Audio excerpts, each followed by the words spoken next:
আজ তুমি আমার হাত ছাড়িয়ে নিলে, কিন্তু আমার হাত থেকে যে তোমার মুক্তি নেই পড়ো।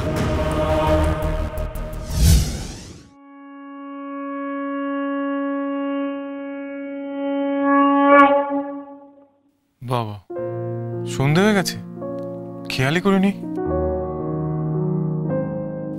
মাসিমা বুঝি সন্ধে দিচ্ছেন? না, জবা বোধহয় নার্সিংহোম থেকে ফিরে এসছে। মা এখন আর সব পেরে ওঠে না, জবার উপর সব দায়িত্ব দিয়েছে, খুব ভরসা করে তো।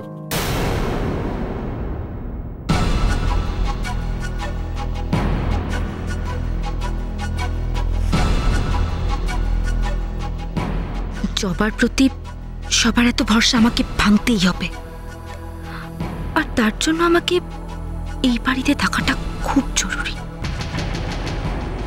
কিন্তু কাজের বাহানায় সন্ধে অবধি থাকলেও রাতে কি করে এখানে কাটাবো? কোনো একটা বাহানা আমার চাই।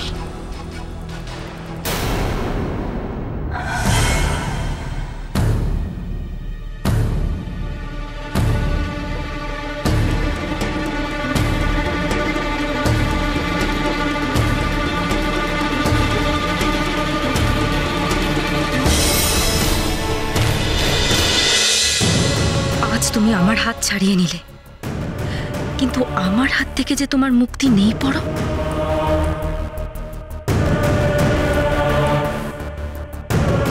আসুন দিদিমণি, আসুন।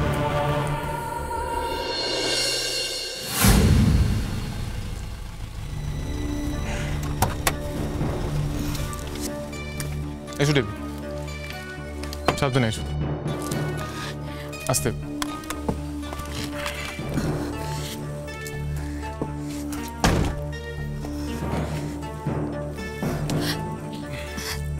থ্যাংক ইউ সো মাচ পরম।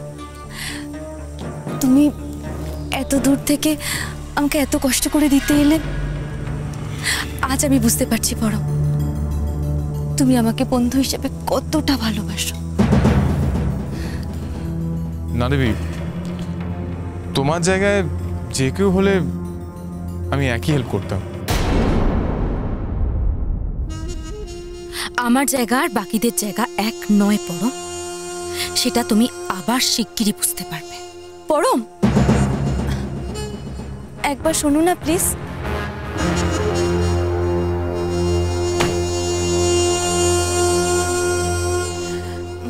বলছিলাম এক কাপ কফি খেয়ে যাও না প্লিজ। না দেবী, অনেক রাত হয়ে গেছে, বাড়ির লোক চিন্তা করবে, আর আমরা বাড়ির সবাই ডিনারটা একসাথেই করি। আর তুমি তো জানোই, বাবা মা বয়স হয়েছে, রাত করে খেলে শরীরটা খারাপ হয়।